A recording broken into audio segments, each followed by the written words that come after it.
तो फिल्म की शुरुआत में हमें बताया जाता है कि अब इस दुनिया पर एक ऐसे वायरस का हमला हुआ है जिससे इंसान तेजी से इन्फेक्टेड होकर ज़ॉम्बीज में बदलने लगे हैं।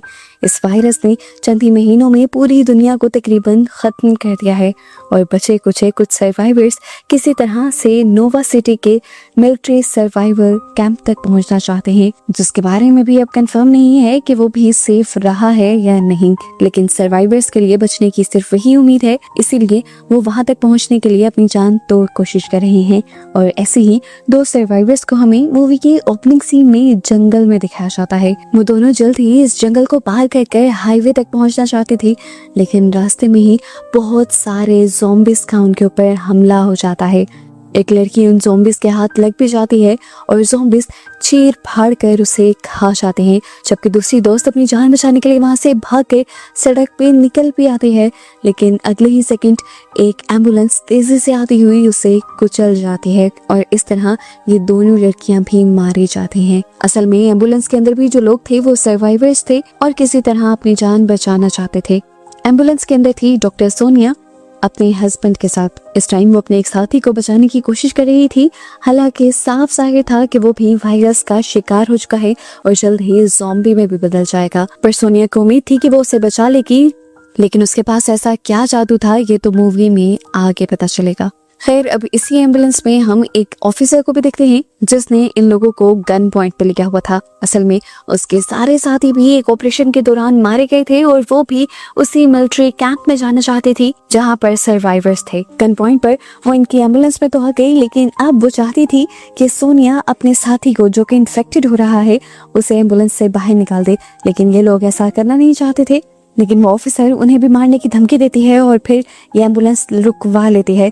खुद उस इन्फेक्टेड आदमी को एम्बुलेंस से बाहर निकालती है और उसके सर में गोलियां मारते हुए उसे खत्म कर देती है। लेकिन अब वो इस एम्बुलेंस के अंदर भी नहीं जा रही थी, क्योंकि एम्बुलेंस के अंदर उस लड़के का खून था और खून से भी ये लोग इन्फेक्टेड हो सकते थे। अब सोल्जर इनसे कहती है कि अपनी एम्बुलेंस को अच्छी तरह से साफ करो। ये लोग अब नदी से पानी लेने के लिए जाते हैं एम्बुलेंस को वॉश करने के लिए, लेकिन यही दिखाया जाता है कि नदी के अंदर भी बहुत सारे ज़ॉम्बीज हैं और जाहिर बात है कि उनका खून भी होगा और इन्फेक्शन तो इस पानी में भी होगी। पर सोनिया को इस इन्फेक्शन की कुछ खास फिक्र नहीं थी। खैर, ऑफिसर की नजरों में एम्बुलेंस को साफ करने के बाद ऑफिसर दोबारा इन्हीं की एम्बुलेंस के अंदर आ जाती है और ये लोग अपना सफर कंटिन्यू कर देते हैं। चलते चलते आखिर इनकी गाड़ी का फ्यूल भी कम हो जाता है। सफर तो तभी पूरा हो सकता था जब फ्यूल होता। किस्मत से इन्हें रास्ते में ही एक फ्यूल स्टेशन मिल भी जाता है, लेकिन एक और नई मुसीबत, यहाँ फ्यूल स्टेशन में फ्यूल ही नहीं था। मार्को, सोनिया और ऑफिसर तीनों अलग अलग डायरेक्शंस में जाते हैं ताकि कहीं से इन्हें कोई थोड़ा सा फ्यूल तो मिल जाए, लेकिन फ्यूल इन्हें नहीं मिल पाता। ऑफिसर जिस एरिया के अंदर गई थी वहां पर बहुत सारे डेड बॉडीज थी, इंसानों की भी और ज़ॉम्बीज की भी। उसे समझ जाना चाहिए था कि ये एरिया ज़ॉम्बीज का अड्डा हो सकता है, लेकिन जब तक उसने ये बात समझी तब तक उसके ऊपर कोई हमला कर चुका था। वो इस हमले को रोकना चाह रही थी और तभी यहाँ पर सारी लड़ाई की आवाज सुनकर मार्को भी आ जाता है। ऑफिसर मार्को से कहती है कि इसे शूट कर दो, पर मार्को उसे शूट करने के बजाय उसके करीब आता है और उसे ऑफिसर से दूर कर देता है। ऑफिसर को गुस्सा आया था कि मार्को ने उसकी बात नहीं मानी थी, लेकिन मार्को ने सही किया था, क्योंकि जिसने ऑफिसर के ऊपर हमला किया था वो ज़ॉम्बी नहीं था, वो एक इंसान ही था। उसकी दिमागी हालत कुछ ठीक नहीं थी, वो जरा पैनिक हुआ था, इसीलिए ऑफिसर को लगा कि वो एक ज़ॉम्बी हो सकता है। ये बात मार्को और सोनिया दोनों ऑफिसर को समझाने की कोशिश करते हैं, लेकिन ऑफिसर अभी भी इसी जिद पर रहती हैं कि नहीं, इसे हम मार देंगे। सोनिया कहती है ये इन्फेक्टेड नहीं है और हमें इसे अपने साथ लेकर जाना चाहिए, जिस पर दोबारा से वो ऑफिसर इनके ऊपर गन तान देती है। पर अब मार्को अपने डर का सामना करते हुए उसके ऊपर भी उल्टा गन तान देता है। ये देखकर ऑफिसर कहती है ठीक है, तुम बाज नहीं ना आओगे तो मैं इस बच्चे को ही मार दूंगी। ये कहकर उसने उस बच्चे के ऊपर गन तानी ही थी कि मार्को उस बच्चे को बचाने के लिए आ गया, लेकिन ऑफिसर को उस बच्चे पर रहम नहीं आया और उसने 3 गोलियां उसके सीने में उतार दी और उसका खून जाकर मार्को के मुंह के अंदर गिर गया।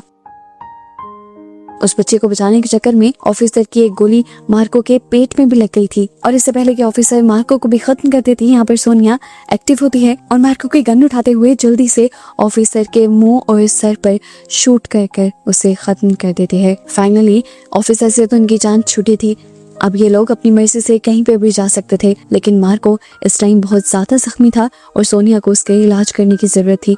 वो जल्दी से अपने हस्बैंड को उठाती है और उसे एम्बुलेंस में डालकर दोबारा अपना सफर शुरू कर देती है।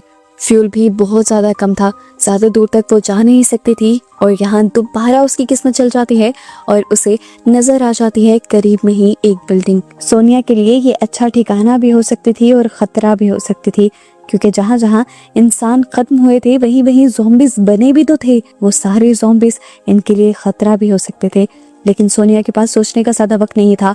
वो मार्को को इसी बिल्डिंग में शिफ्ट करते हुए अपने पास सिर्फ ज़रूरत के सामान से उसका ऑपरेट करती है और उसके जिस्म से गोली निकालने में कामयाब हो जाती है। इस सब के बाद वो निकल पड़ती है इस बिल्डिंग में खाने पीने और ज़रूरत के सामान की तलाश में।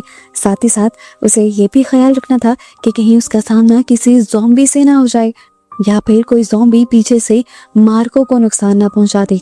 उसे यहाँ से जो भी चाहिए था, जो भी इकट्ठा करना था उसे बहुत ही ध्यान से करना था। वो यहाँ से एक फ्लोर में जाती है और वहाँ उसे बहुत सारी डेड बॉडीज नजर आती हैं, लेकिन किस्मत से इनमें से कोई भी ज़ॉम्बी नहीं था। कुछ और दूरी पर जाने पर उसे एक आदमी की ऐसी लाश दिखाई देती है जिसने अपने आप को ही खत्म किया हुआ था। इसे देखकर सोनिया का दिमाग थोड़ा सा खराब हुआ था। क्या मालूम कुछ टाइम बाद जिंदगी उन्हें भी ऐसे मोड़ पर ले आई कि उन्हें भी अपनी जान ऐसे ही खत्म करनी पड़े। खैर, इस टाइम ये बातें सोचने का वक्त नहीं था। वो अब आगे बढ़ती है तो उसे इसी बिल्डिंग का पॉवर यूनिट भी मिल जाता है। अब इस सब के बाद यहाँ सरवाइव करना उसके लिए थोड़ा और आसान हो गया था। बिल्डिंग को एक्सप्लोर करते करते वो काफी थक चुकी थी, इसीलिए वो यहीं पर सो जाती है और कुछ देर बाद उसकी आंख खुलती है हेलीकॉप्टर के शोर से। हेलीकॉप्टर की आवाज सुनकर उसकी खुशी का कोई ठिकाना ही नहीं रहा था। पहले जहाँ इन्हें कंफर्म ही नहीं था कि जिस सर्वाइवल कैंप के लिए ये लोग जा रहे हैं वो बचा है भी या नहीं, अब उन्हें कंफर्म हो गया था कि वो बचा भी है और काम भी कर रहा है। ये खुशखबरी वो फौरन मार्को को देना चाहती थी। भागकर वो मार्को के पास जाती है और उसे होश में लाने की कोशिश करती है। वो उसे बताना चाहती थी कि उनकी जिंदगी के बचने के चांसेस और बढ़ गए हैं, लेकिन उसी दौरान उसे एक बड़ा धचका लगता है जब वो देखती है कि मार्को के बाल तेजी से गिर रहे हैं। उसे समझने में देर नहीं लगती कि मार्को भी इन्फेक्टेड हो गया है। हालांकि उसने तो मार्को का बहुत ख्याल रखा था।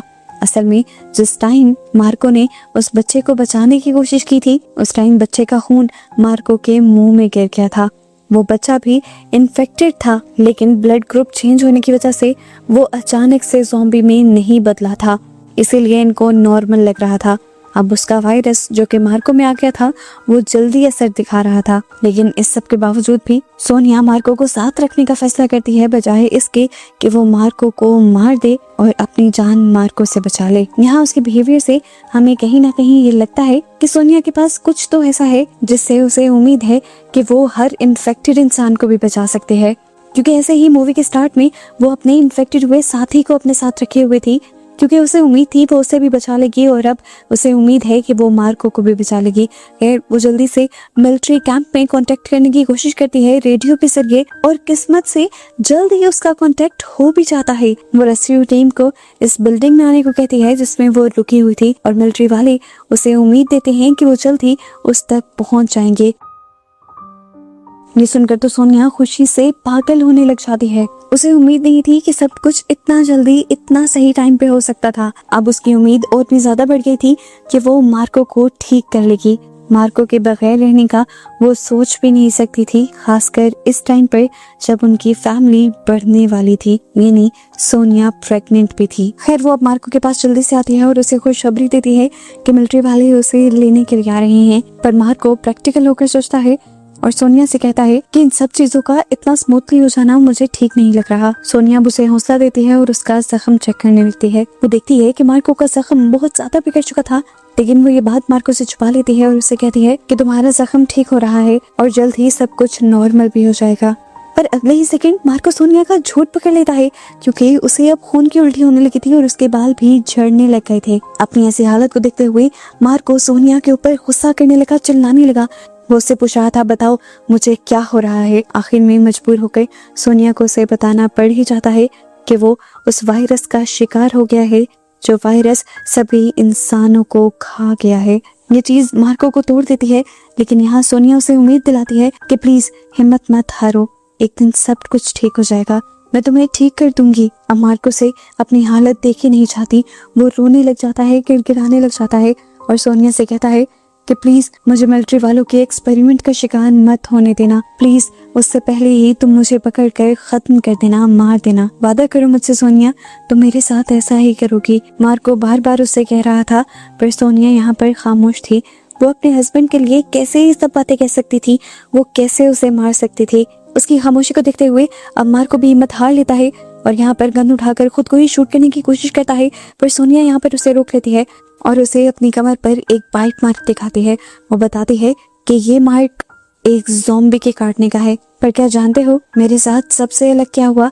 ज़ॉम्बी के काटने के बावजूद मैं इन्फेक्टेड नहीं हुई। ऐसा क्यों हुआ ये तो मैं नहीं जानती, लेकिन मुझे उम्मीद है कि अगर हम मिलिट्री बेस तक पहुंच जाते हैं तो मेरे खून से कोई ना कोई ऐसा एंटीडोट तैयार किया जा सकता है जिससे इन्फेक्टेड लोगों को भी दोबारा इंसानों में बदला जा सकता है। मुझे बहुत ज्यादा उम्मीद है। देखो अभी तो भी पूरी तरह ज़ॉम्बी में बदलने के लिए 3 दिन लगेंगे, लेकिन मुझे उम्मीद है कि उससे पहले ही हम मिलिट्री कैंप पहुंच जाएंगे और तुम्हारा इलाज शुरू हो जाएगा। ये सारी बातें कहकर सोनिया बहुत मुश्किल से मार्को को अपनी जान लेने से रोकती है, लेकिन हर गुजरता लम्हा मार्को के लिए पहले से ज्यादा दर्दनाक साबित होने लगता है। कभी मार्को के बाल झड़ने लगते हैं तो कभी नाखून झड़ने लगते हैं, कभी उसके नाक, कान और जिस्म के दूसरे हिस्सों से खून निकलता है तो कभी उसके खुद ब खुद दांत निकलकर गिरने लग जाते हैं। यहाँ तक कि वो पागल भी हो जाता है और इस दर्द को बर्दाश्त नहीं कर पाता और कई मर्तबा तो वो अपने दिमाग से कंट्रोल खोते हुए सोनिया को ही मारने की कोशिश करता है। और इस सब में सोनिया को लगने लगता है कि वाकई उसका मार्को के साथ सरवाइव करना मुश्किल हो जाएगा। इसलिए जल्दी से वो बिल्डिंग की छत पर जाती है और SOS सिग्नल बनाकर दोबारा मिलिट्री का इंतजार करने की कोशिश करती है, पर उसे उम्मीद नहीं थी कि कोई यहाँ पर आ जाएगा। अब वो वापस नीचे जाती है जहाँ पर मार्को की हालत पहले से ज्यादा खराब थी। बहुत सोचने के बाद सोनिया के जहन में एक आइडिया आता है। वो यहाँ एक जुगाड़ से मार्को का इलाज करने का डिसाइड करती है और मार्को के पाँव पर कट लगाकर उसका काफी सारा खून निकाल लेती है और फिर अपने भी हाथ पर कट लगाकर अपना भी काफी सारा खून इसी खून के अंदर मिक्स कर देती है। उसे लग रहा था कि ऐसे करने से उस वायरस का एंटीडोट तैयार हो जाएगा और वो एंटीडोट जरूर मार्को को ठीक कर देगा। यही सोचते हुए उसने अपना बनाया हुआ ये एंटीडोट एक ड्रिप के जरिए दोबारा मार्को की बॉडी में इंजेक्ट करना शुरू कर दिया। लेकिन इस सारे प्रोसेस में मार्को को बहुत ज्यादा दर्द हो रहा था, यहाँ तक कि मार्को ने तो पाँव मारकर वो सारा टब भी गिरा दिया जिसके अंदर सोनिया ने अपना और मार्को का खून मिक्स किया हुआ था। मार्को की हालत अब खराब होने लगी थी। वो सोनिया को मारने के लिए आगे बढ़ जाता है और सोनिया अपनी जान बचाने के लिए वहां से भागना शुरू कर देती है।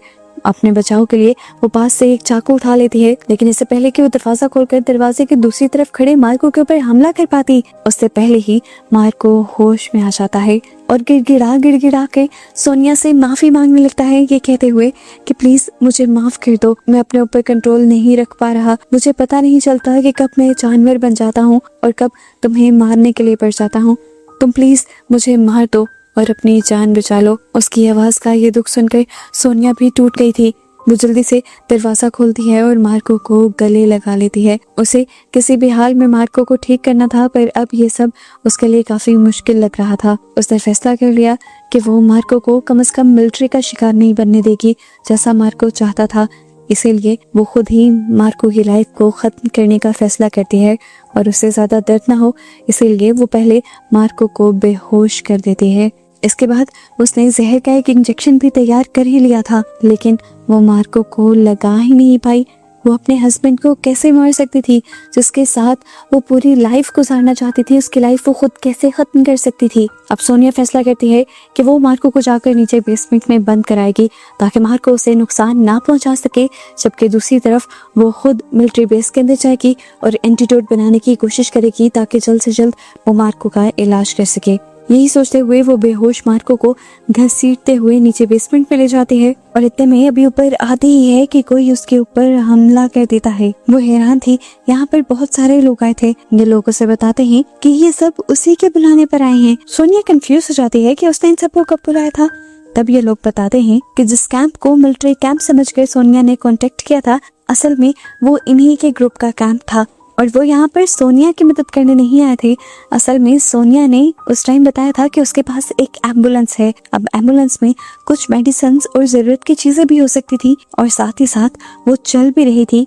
तो ये लोग बस उस एम्बुलेंस को हासिल करने के लिए आए थे सोनिया से। वो यहाँ सोनिया को मार पीट कर उससे पूछते हैं, बताओ क्या तुम्हारे साथ यहाँ कोई और भी है? तो सोनिया साफ झूठ बोल देती है कि मेरे साथ यहाँ और कोई नहीं रहता।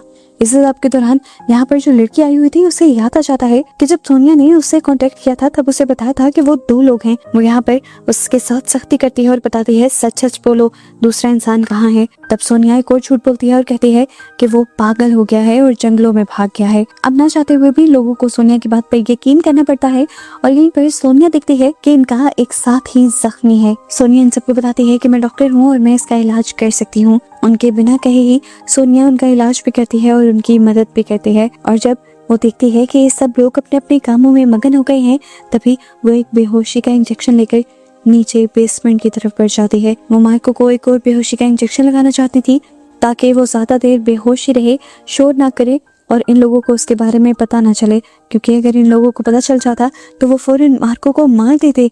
और अब उसका डर हकीकत में बदल भी जाता है। उसे पता ही नहीं चला था कि जब वो नीचे आ रही थी तभी उस गैंग का एक आदमी जिसका नाम पॉल है वो उसके पीछे पीछे आ गया था। और अब उसे इस सारी हकीकत पता थी कि यहाँ पर सोनिया के साथ जो दूसरा इंसान था वो असल में एक ज़ॉम्बी बन रहा है, इसीलिए सोनिया ने उसे यहाँ कैद किया हुआ है। वो तो फौरन ही मार्को को मार देता, पर सोनिया उसे रोक देती है। ना चाहते हुए भी सोनिया उसे ये हकीकत बता देती है कि मैं वायरस से इम्यून हूँ, मैं वायरस से इन्फेक्टेड नहीं हूँ और मेरे जरिए वैक्सीन बनाई जा सकती है जिसके बाद मार्को का इलाज हो सकता है। और इसीलिए उसने मार्को को यहाँ छुपा कर रखा है। लेकिन पॉल को उसकी बातों पर ज्यादा यकीन नहीं था और वैसे भी वो सोनिया की बात मानकर अपने ग्रुप के साथ कैसे गद्दारी करता, वो तो ये बात जाकर जरूर अपने ग्रुप को बता देता। तब सोनिया उसे कहती है कि प्लीज ऐसा मत करना। इस टाइम सोनिया उसके कब्जे में थी। उसने सोनिया के गले पर एक चाकू रखा हुआ था। सोनिया उसे कहती है इस सब के बदले तुम मुझसे जो चाहते हो मैं वो करूंगी। वो उसे कहता है ठीक है, मैं अपने ग्रुप को नहीं बताऊंगा कि तुमने यहाँ पर किसी आदमी को रखा हुआ है, लेकिन इसके बदले तुम्हें मेरा एक काम करना होगा। मेरे साथ हमारे कैंप तक जाना होगा जहाँ से हम फ्यूल लेकर इस एम्बुलेंस को दोबारा से फिल करेंगे और फिर इस एम्बुलेंस को लेकर मेरे घर पर जाएंगे जहाँ पर मेरी फैमिली की डेड बॉडीज हैं। मुझे उन्हें इज्जत से दफनाना है। सोनिया उसकी बात मान जाती है और ये लोग सुबह होते ही ग्रुप से पहले यहाँ से निकल जाते हैं।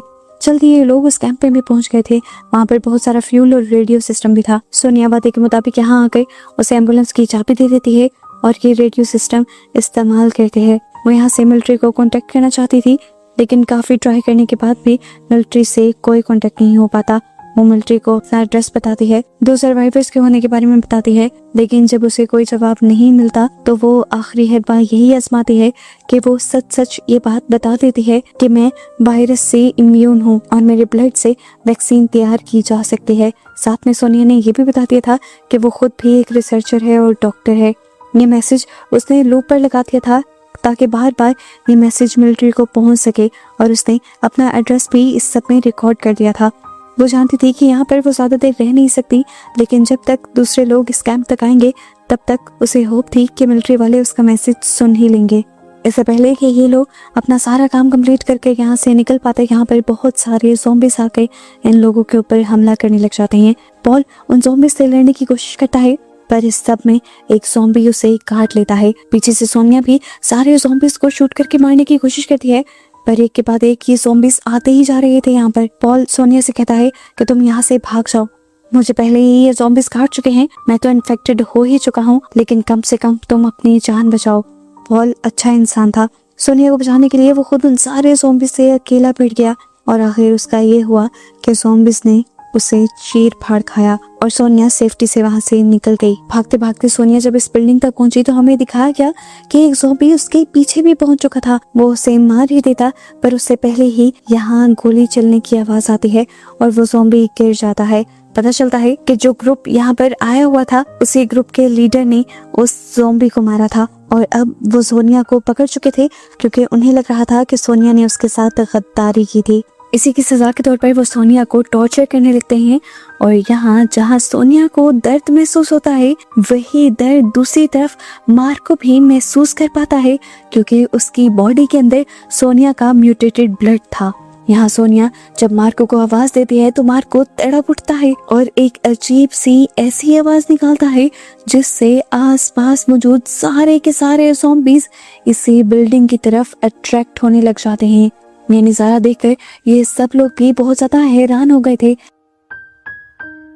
अपनी जान बचाने के लिए ये सब लोग अंदर की तरफ भागते हैं और ग्रुप का लीडर भी सोनिया को लेकर अंदर चला जाता है, पर उसके साथ ही अंदर नहीं आ पाती और पीछे काफी सारे ज़ॉम्बीज आ जाते हैं और अपनी जान बचाने के लिए वो लीडर अपनी ही साथी की जान दांव पे लगा देता है और उसे बाहर ही बंद कर देता है और उसके सामने ही ज़ॉम्बीज उसे चीर फाड़ कर खा जाते हैं। उसे लग रहा था कि ऐसा करके उसने अपनी जान बचा ली, पर वो गलत था, क्योंकि पीछे से एक ज़ॉम्बी पहले से ही इस बिल्डिंग में था जो अब उसे पकड़कर उसे भी मार देता है। दूसरी तरफ बचते हैं सोनिया और इनका एक और साथी जो पहले ही जख्मी था, जिसका इलाज सोनिया ने ही किया था। सोनिया उसे लेकर यहाँ से बचा कर भागी रही थी कि इनके सामने मार्को आ जाता है। मार्को अब इंसान तो रहा नहीं था, वो इन्हें मारने के लिए इनके पीछे पड़ जाता है। अभी जहाँ सोनिया सब लोगों को मारने के लिए गन का इस्तेमाल कर रही थी, मार्को को देखकर वो मार्को को मार नहीं पाती और इस सब में मार्को उसके साथी के ऊपर हमला कर देता है और उसे खा जाता है। इसके बाद उसका अगला शिकार सोनिया ही थी। उसे बचने के लिए सोनिया दोबारा एक कमरे की तरफ भागती है, पर मार्को उसका बाजू पकड़ लेता है और उसे काटने लगता है। मुश्किल से सोनिया अपना बाजू छुड़वा कर दरवाजे के पीछे से ही शूट करती है और गोली मार्को को लग भी जाती है, जिसका पता उसे दरवाजे पे लगे खून से चलता है। मार्को को काटने की वजह से वो दोबारा इन्फेक्टेड हो गई थी और अब उसे डर था कि कहीं वो सच में एक ज़ॉम्बी ना बन जाए। वो इन्हीं सारी सोचों में थी कि अचानक यहाँ पे उस लड़के का रेडियो बजने लग जाता है जिससे सोनिया बचाने की कोशिश कर रही थी। इस रेडियो के जरिए मिलिट्री वाले सोनिया से कॉन्टेक्ट कर रहे थे और उसे बता रहे थे कि वो जल्द ही सोनिया को रेस्क्यू करने के लिए आ रही हैं, क्योंकि उन्होंने सोनिया का मैसेज सुन लिया है कि सोनिया उस वायरस से इम्यून है। ये सुनकर सोनिया की खुशी का ठिकाना नहीं रहता और वो फौरन इस बिल्डिंग से बाहर निकलने का सोचती है, पर निकलेगी कैसे? अब तो वो बहुत ज्यादा जख्मी है। हिम्मत हारे बगैर वो हाथों पे पट्टी बांधती है और बाहर निकलने ही वाली होती है कि अचानक उसका सामना एक और म्यूटेंट से हो जाता है। ये म्यूटेंट उसे मार देता, पर तभी यहाँ हीरो की तरह उसका हीरो यानी मार्को एंट्री करता है और दूसरे म्यूटेंट को मारने लग जाता है, जबकि सोनिया मौके का फायदा उठाकर एक टनल से इस बिल्डिंग से बाहर निकल आती है और इस टाइम उसके पीछे पीछे मार्को भी था। इस टनल के जरिए वो निकली भी एक अजीब सी जगह पे थी। ये जगह चारों तरफ से फेंस से घिरी हुई थी और यहाँ से बाहर निकलने का भी कोई रास्ता नहीं था। ऊपर से मार्को भी यहाँ आ गया। मार्को को यहाँ देखकर सोनिया को वो बात याद आई कि मार्को ने उससे कहा था कि मुझे मिलिट्री के एक्सपेरिमेंट का हिस्सा मत बनने देना। सोनिया भी यही सारी चीजें सोच रही थी कि मार्को भी उसके पास आ गया। वो उसे खाने ही वाला था, पर सोनिया ने सही वक्त पर उसे धक्का दे दिया और उसे फेंस में फंसा दिया। उस फेंस से वो उठ नहीं पाया और मौके का फायदा उठाकर सोनिया ने एक बड़ा सा नोकीला पाइप लेकर उसकी गर्दन में स्टैब कर दिया और यहाँ उसे मार दिया। मार्को को मारने के फौरन बाद ही उसे हेलीकॉप्टर का शोर सुनाई देने लगा। कम से कम मार्को की नहीं तो वो अपनी और अपने बच्चे की जान बचाने में कामयाब हो ही गई थी। कुछ ही देर में मिलिट्री वाले यहाँ आकर उसे रेस्क्यू कर भी ले जाते हैं और ऐसे ही उसे इस ज़ॉम्बी दुनिया में सरवाइव किया दिखाते हुए ही ये मूवी यहाँ पर एंड हो जाती है।